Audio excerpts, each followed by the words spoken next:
Okay, welcome to season 3, the second episode of Tall Hungry Girl Talks. Today we are talking about psychedelics.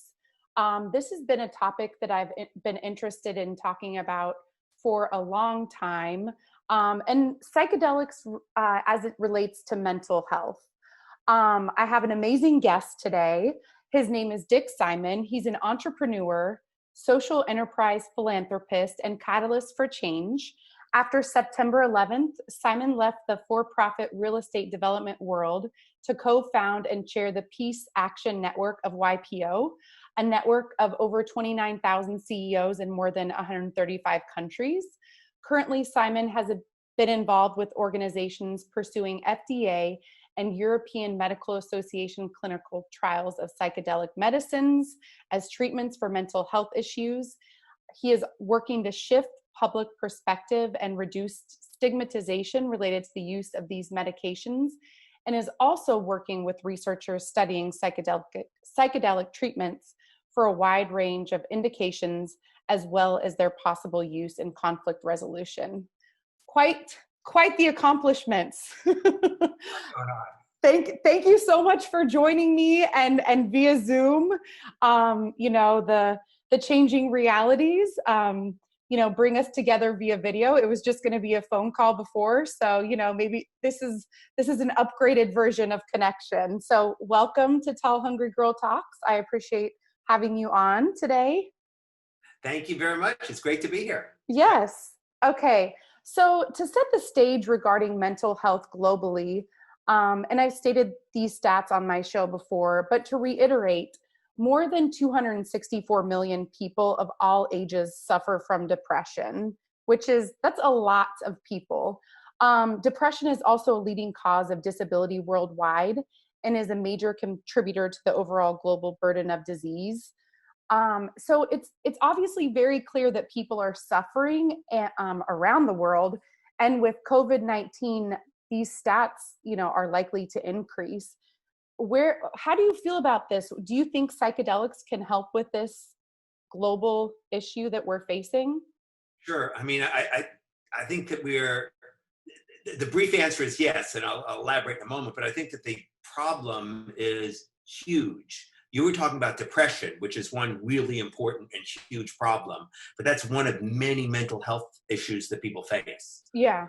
It can be anxiety, it can be OCD, it can be a number of different things, many of which psychedelic assisted therapy have potential for helping address. So there are trials going on right now looking at exactly that, looking at for treatment-resistant depression and for major depressive disorder, the effect of psilocybin, which is the active chemical, and sometimes it's something that's sometimes called magic mushrooms. Mm-hmm. And they're looking extremely promising. So I think it can help a lot, and I think unfortunately with COVID, we are very likely to see a tremendously increased mental health burden. Yeah. So I think that when people think of psychedelics, there's so much stigma around that word. I think people think like, a party or something like that, and people taking drugs and everything like that. But I understand that research with psychedelics first started in the 1950s and 60s, but abruptly ended in the early 1970s in response to unfavorable media coverage, resulting in these misperceptions of risk and highly restrictive regulations. What was at the root of this fear and the stoppage in research?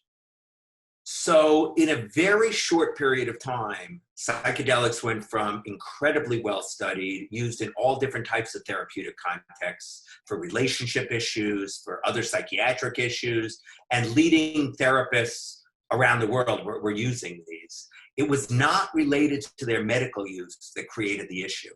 The issue sort of became when they began being used for personal use, recreationally, widespread, but much more than that, really, and their actual, what created, the war on drugs and becoming illegal was a conscious policy of then President Richard Nixon and his domestic policy advisor, John Ehrlichman, conversation in the Oval Office where they said, we've got to figure out a way, we keep arresting the blacks and the hippies when they're protesting. And you have to remember, that was a time with a tremendous amount of turmoil. There was the war in Vietnam, there were women's rights issues, there were civil rights issues, environmental issues, and it was becoming, young people were becoming less willing to just obey whatever they were being told to do.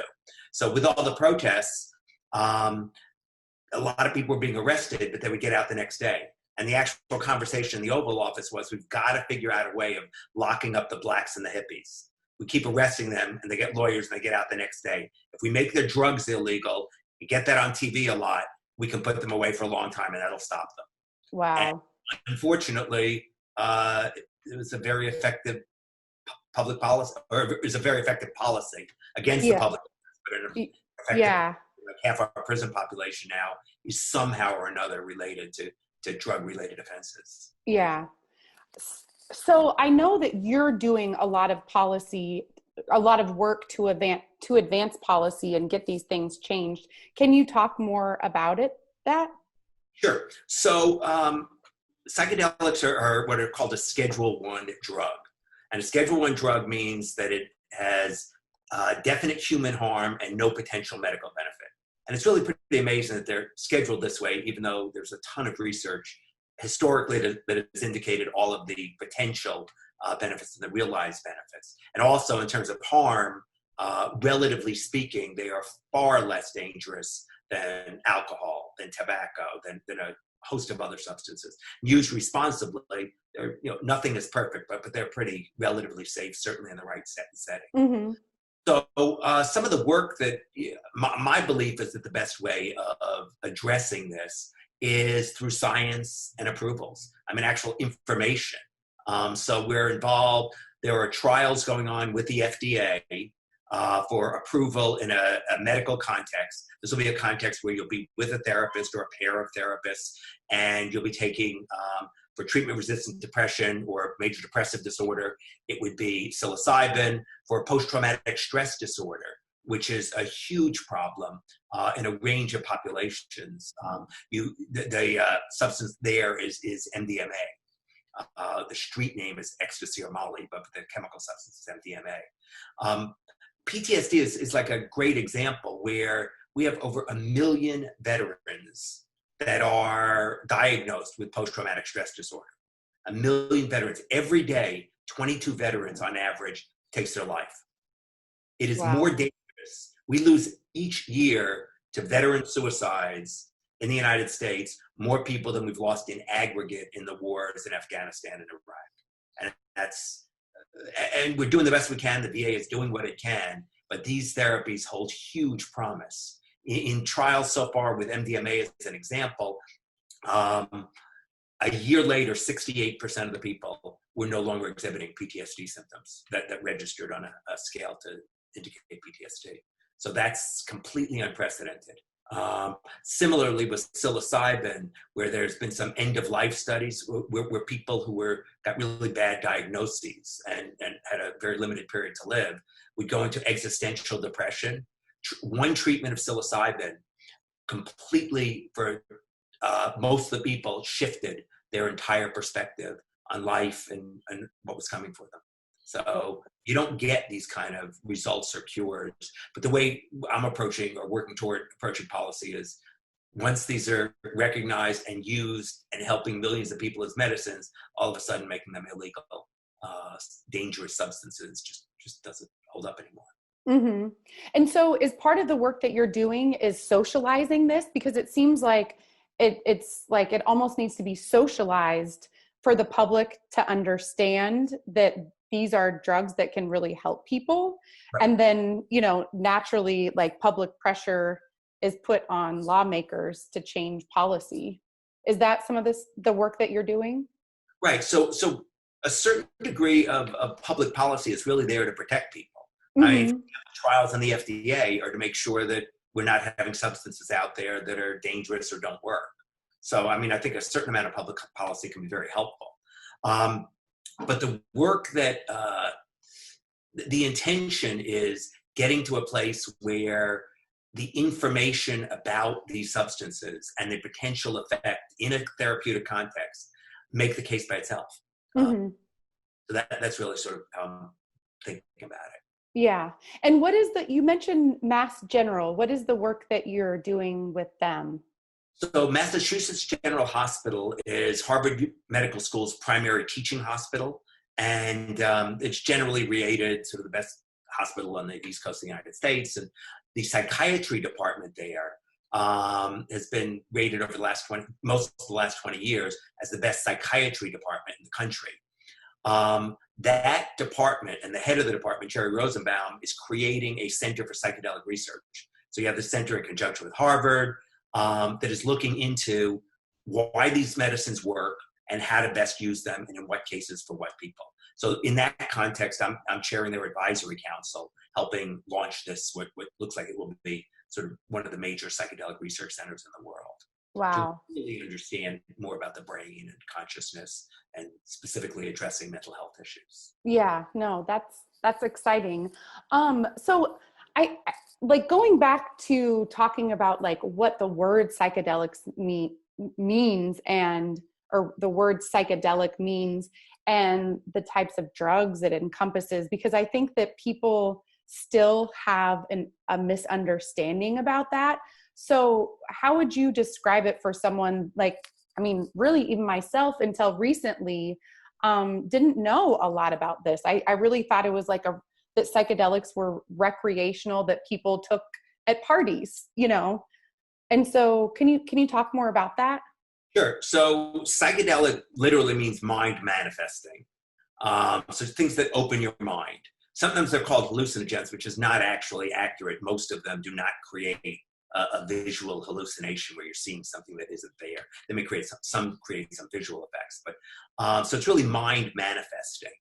And it includes a wide range of substances that have different mechanisms of action or different ways that they impact the brain and impact your ability to heal and to experience. So recreationally, there is a lot that's going on, and it has been going on for many, many decades. Apart from that, in the set and setting, which is sort of the word a lot of people in this space use, where you have a mindset that you're working on something and in a setting that is supportive, you can see amazing transformation. But some of the substances include things like ayahuasca. Some of these are being heavily studied. Some of them are not yet being heavily studied. But ayahuasca, LSD, psilocybin, and MDMA that we've been talking about, 5-MeO, DMT. They're a range. Peyote. They've been used for a century. A couple of, LSD is chemically synthesized, but as is MDMA. But generally, these substances have been used for millennia, often by indigenous people in community and in a range of rights and community building activities. Mm-hmm. So you said that during your speech at Hofstra that people are looking for cures, not symptomatic suppression. Is that what psychedelics give you, is more of a cure than like suppression when you think of a lot of the traditional medicines that people take for anxiety and depression now? Right. So first thing I'd say is that medicines that suppress symptoms are a whole lot better than not being able to suppress the symptoms. Yeah. I mean, I want to have like total, respect for that, and that's great. Yeah. The hope with psychedelics and what has been demonstrated in a number of studies is the potential for actual complete remission of the symptoms. So the symptoms do not have to be continually addressed. It isn't, all right, I'll take my 2 pills of this in the morning or 1 pill in the evening or whatever cocktail I'm on. Yeah. Every rest of my life, and hopefully it'll work. And sometimes it stops working. So then with help, maybe you'll get something else that'll work. And for 30% of the people, it doesn't work, period. With psychedelics, for a variety of reasons, you almost get to kind of restart. And in that restart, you have the potential for sort of no longer suffering from whatever it was that was causing the symptoms to manifest. A couple of examples that might help understand this.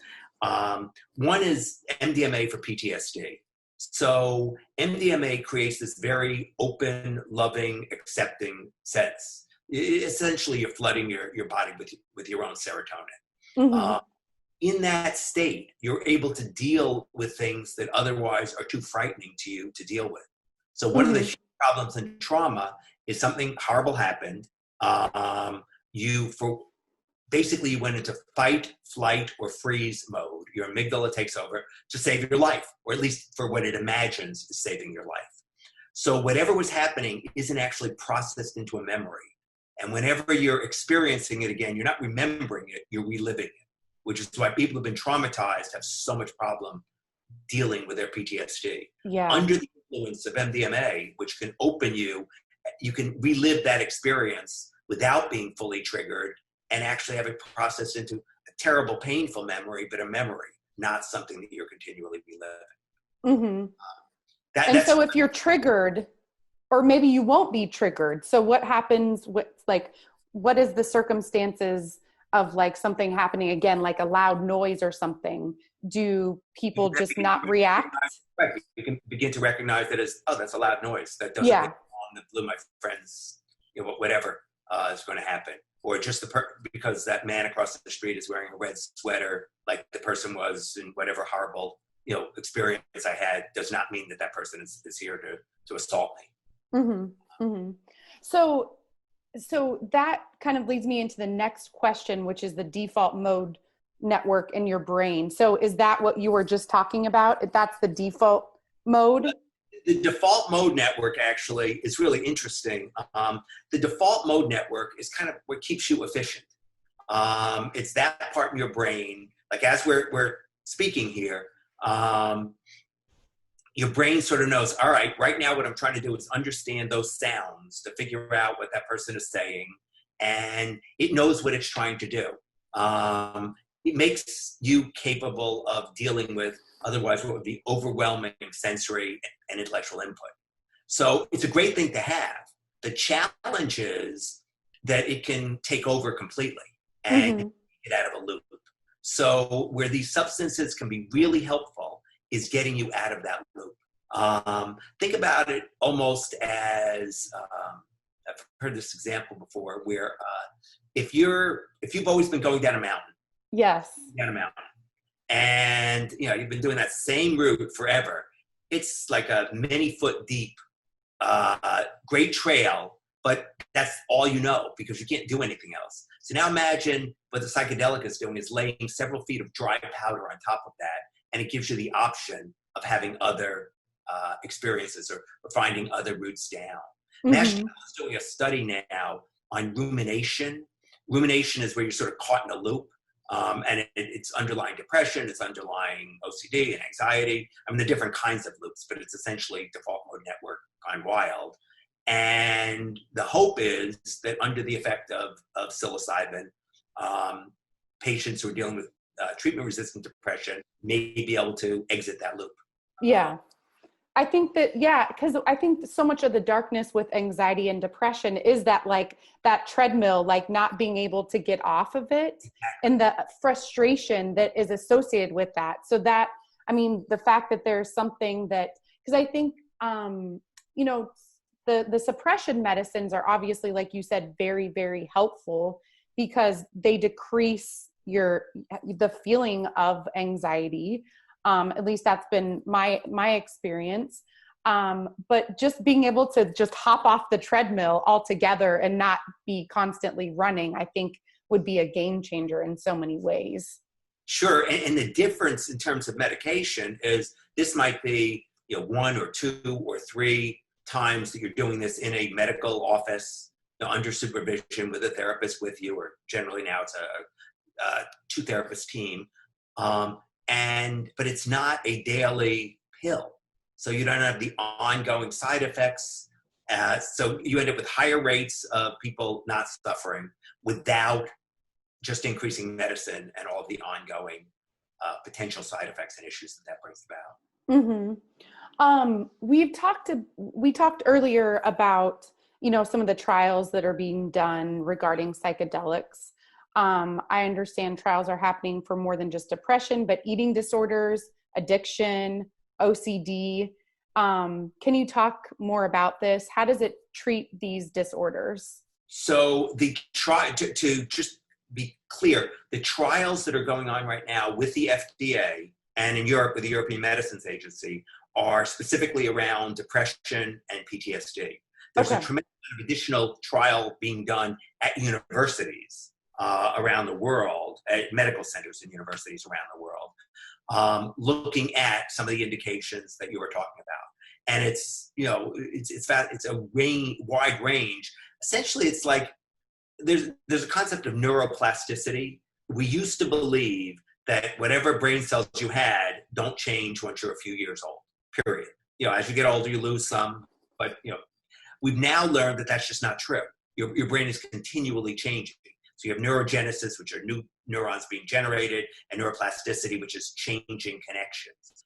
Psychedelics, for reasons that we're trying to better understand, have a huge impact on neuroplasticity and may be involved with neurogenesis. So it's a total way of dealing with a range of issues, you know, including OCD, including anxieties, that otherwise we haven't found a good way of dealing with. Mm-hmm. Addiction is fascinating because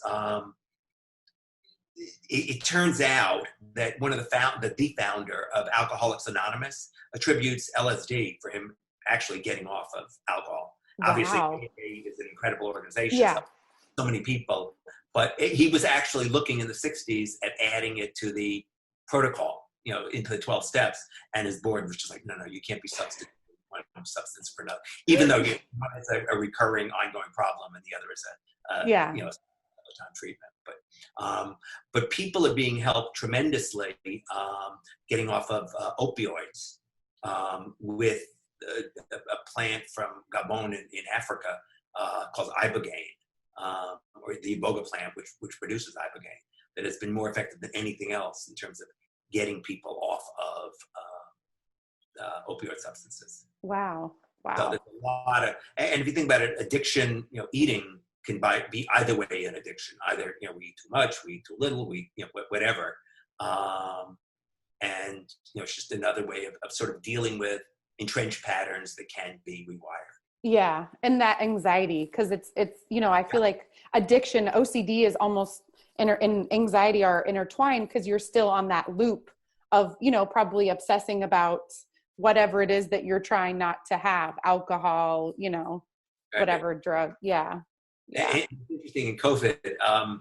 I've heard the expression, the COVID-15. In other words, people are homebound. And, you know, yes. That is me. So different people respond differently. I've actually, you know, some friends have like lost 10 or 15 pounds. Those are people I hate, but anyway. Same. But no, it's just different ways people react to stress. Yeah, it's changed for me because when I was younger, I would get so stressed that my stomach would be in knots and I wouldn't be able to eat. And now I'm like, ooh, ice cream. And the town I'm from makes really good Tillamook ice cream. So I'm like, that's been a favorite of mine during, you know, COVID. So I've definitely had the COVID-15. So I can understand that. They've done studies. Ice cream increases your immunity to not having ice cream. Well, then I'll keep eating ice cream. So speaking of COVID-15, transitioning to COVID-19, has that impacted clinical trials? So it's a difficult time. I mean, there are no clinical trials with in-person patients being done right now related to psychedelics. So temporarily, those trials, occasionally there's some ongoing interaction with therapists, but the actual trials administering medicine and things are on hold right now. Mm-hmm. Yeah. So how is that, do you feel like this is, I mean, what does that look like for funding and everything else? How has that shaped your way forward? So it's kind of an mixed situation. I mean, you know, yes, if you're set up to run trials and you're not running them, there are some costs that continue to be incurred. And from a donor standpoint, because a lot of the work that I do is philanthropically supported, it's challenging. I mean, you know, people have you know, either lost money or concerned about losing money, so therefore they have less to give. or they are putting priority, which is very understandable, on COVID-related issues, which are the immediate urgent, or they're involved with organizations that, for whatever reason, they've been supporting for a long time and are having problems. So what they want to do is help support those that to survive. Mm-hmm. Those are the negatives. On the positive from the standpoint of funding and importance, there's an increasing emphasis on mental health and on the mental health effects this is having. Everything from the sense of isolation to uncertainty to lack of control, which I think ultimately will tremendously accelerate interest in dealing with mental health issues. And to the extent psychedelics are the most promising avenue at this point, will be helpful there. So short-term challenging. Things are going forward. Last week, over $100 million was raised by true for-profit companies in the psychedelic space. Wow. So, there's money there, but it's more challenging than it was certainly a couple months ago. Yeah. I mean, I think that, challenges with so many different things. So I think in the long term, this could potentially be very helpful in what is inevitably going to be a crisis in this country with mental health after we recover from this. But so we talked a little bit about veteran, like how this has helped with veterans. And I actually have a friend who is close to the Navy SEAL community. And in doing research for this podcast, this person said that psychedelic use has been really life-changing for many members of this community who have been exposed to decades-long wars and the severe trauma that happens with multiple deployments. Of course, the people that I know, it was supervised by a doctor, there were care teams, and it was done all properly and everything like that. But I mean, for this population, for veteran use and service members, the research, is that part of your motivation behind this because you see how it has changed the lives of service members? Yeah, absolutely. I mean, the whole concept that 22 veterans a day are killing themselves is just so unacceptable. It's done something really interesting. So my past work before this has been all about bridge building, people across different sides of geopolitical divides and things. So it has been really striking in terms of supporting and the work being done around the potential for psychedelic assisted therapies. It's been very, very much of a bridge. The organization that's doing the most work around PTSD is called MAPS, or the Multidisciplinary Association for Psychedelic Studies. And their funders range from George Soros, on the left, to Rebecca Mercer of Cambridge Analytica on, I don't like left and right, but whatever. Yeah. They probably don't have a lot of other things that they agree on. And yet, because this is very important for veteran issues, you're getting support across the aisle or across the political spectrum. In terms of the work that is being done with Special Forces and with SEALs, I actually have been speaking with a number of groups over the last week or so, because it just so happens to be that way. Some of them have created, so these treatments are not yet, other than in a study setting, are not yet legally available in the United States or in much of the world. Certain countries allow certain substances. So, for example, the SEAL community, there are a few organizations that are supporting work bringing SEALs to certified clinics in Mexico, where they can get this treatment under medical care. And every one of them will tell you how amazingly life-changing it is. And it's really sort of striking, both in terms of what they have been through to get to this point, but also in terms of legitimizing the use of this work. I mean, the Navy SEALs are sort of like, Rangers can argue they're better, whatever, but are absolute elite. Yes, absolutely. Of military. And the fact that this is being used by that group, not officially by the SEALs, but by a bunch of SEAL veterans who are working through organizations, is really striking, and certainly suggests that this is not a dangerous illicit substance that can't help humans. Yeah. There's one number that I just thought of, though, that I meant to, so the SEALs and, the 22 veterans a day, globally, every 40 seconds, someone takes their life from suicide. Wow. Which is just, and there are usually like 20 attempts before, a quote successful suicide. So it's just like we are in such an epidemic. Yeah. And helping the SEAL community and special forces and the military in general is super important. As are survivors of sexual assaults who have also been through their own trauma or climate issues or whatever else. Yeah. Yeah. It seems like from kind of my understanding is that it's like for the SEAL population, and the veteran population, it's like this has kind of been an avenue of last resort, like psychedelics. I think when people think of it and then they try it and it's so life-changing that they're trying to get other veterans to do it too. And, these organizations, like you said, going to, different areas, Mexico and South America. But I think if anything, if that's not a reason to kind of move the policy forward and change laws regarding this, I don't know what is, Agree with you. Yeah. So part of really what sparked me wanting to interview you, well, there's a number of reasons, but there was a great segment on 60 Minutes about psychedelics. And I heard about that John Hopkins, I believe an article, and then I think they talked about it in 60 Minutes. I might be getting my wires crossed. Both happened. Yes. Okay. So, it does seem like your work is working because bigger news outlets are talking about this.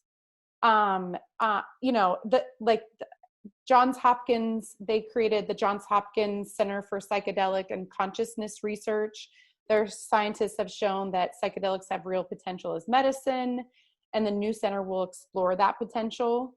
And so that's big. That's a very prominent institution in the United States that that a lot of people know about, like in Harvard as well. Yeah, it's great. It's Hopkins, which recently was funded with a few generous contributions that are really launching that. But NYU, I should have said Harvard, Columbia, Mount Sinai Hospital, UCLA, UCSF. It's becoming more and more mainstream. And again, it's across the political spectrum. The Medical University of South Carolina, which is generally sort of not a left-leaning state, they've launched a center because they've determined that this is where the future of mental health will be. So they want to make sure that their graduates are trained. Yeah. Yeah. Do you think that, are the pharmaceutical companies latching onto this, or are they like, how is that relationship? So right now, there's nonprofit work being done, research work being done at universities and medical centers, and for-profit organizations. And they're all kind of coexisting. The larger pharma companies are not yet engaged in the space. My guess is they're sort of watching, and then we'll one doesn't know for sure, but we'll make acquisitions when there are approved medicines that can be used. The model is very different, though, and it'll be interesting to see sort of how it all plays out. A pharmaceutical model generally is take this pill every day, and we'll have great recurring revenue. We'll be helping. I'm not grateful for medicines that are produced. There may be some flaws in the system, but definitely very grateful for medicines produced. But this is different. This is something that has a huge service component. Your largest costs are the therapists there. Yeah. The treatment center, the medicine is a cost. And you have a few administrations, and then you're all done selling medicine to that patient. In some situations, you may need some recurring something, but it certainly isn't the recurring X pills a day model. Yeah. So it's almost a new paradigm. One of the things I'm very involved with is working with insurers and other third-party payers to make sure that this becomes widely available to people that need it when it becomes legally available, because that's really important, and huge parts of the population can be utilizing these treatments, and it's very, very important that there is medical reimbursement available for it. Yeah, and access. Yeah. So, I think that there's still a lot of mystery. So for listeners, kind of pulling back the curtain on the actual treatment of receiving this. So like psilocybin, use that as an example. So if a patient is taking that in a clinical trial, can you walk me through the process of how they would take it so people understand that? So what would generally happen is, and I'll kind of meld them all because it's different, Okay. somewhat different protocols, but you are working with generally at this point 2 therapists, and often it's a male-female dyad just to ensure safety as well as additional support. You'll have several meetings with those therapists beforehand, so that so you're building a patient trust relationship, doctor-patient trust relationship, which is really important. So they're able to sort of discern, no, is this a good idea or not? And so that you're fully prepared for what the experience, or as fully prepared as you can be for an ineffable or undescribable experience. Then the day of the administration of the dosing, you'll go in, you'll be in a room. Generally, you're wearing eye shades, headphones, and you're lying on a comfortable surface, comfortable bed or couch. There's a lot of effort to make it feel as warm and comfortable and not doctor office-like as possible. And you have your therapist there through the entire session, which, depending on substance, could be 4 to 6 hours roughly. Afterwards, you'll have integration or additional sessions where you're processing. And during the session, you're encouraged to, when things come up that might be concerning or frightening or whatever, to go through them rather than running away from them. Mm-hmm. Questions like, if you envisioning a dragon coming after you, don't run, sort of go in and see things through the dragon's eyes. Yeah. Awesome. So what are some of the main takeaways that you want people to know who are listening to this podcast to know about psychedelics? So I think probably most important is that they have huge potential. We don't want to get too far ahead of ourselves. They have huge potential, but are not yet, they're not yet legal. They're not yet at a place where they are available. And there are a lot of unknowns. So I get very nervous when it's like magic bullet or panacea or whatever. But they do. In many of the trials that they've been in, they're showing way off the charts positive results. So I think that the first thing that I would absolutely want people to know is that there is huge potential and we should be investing a lot of resources. There's currently zero government funding for any of this. Oh, wow. Makes no sense. So the VA doesn't have funding to study what may be the best answer to one of the biggest problems the VA is facing, which is PTSD. So money in the space is incredibly important. They're powerful substances, so they need to be used responsibly. And all the work I'm doing that we've been talking about is in a medical context.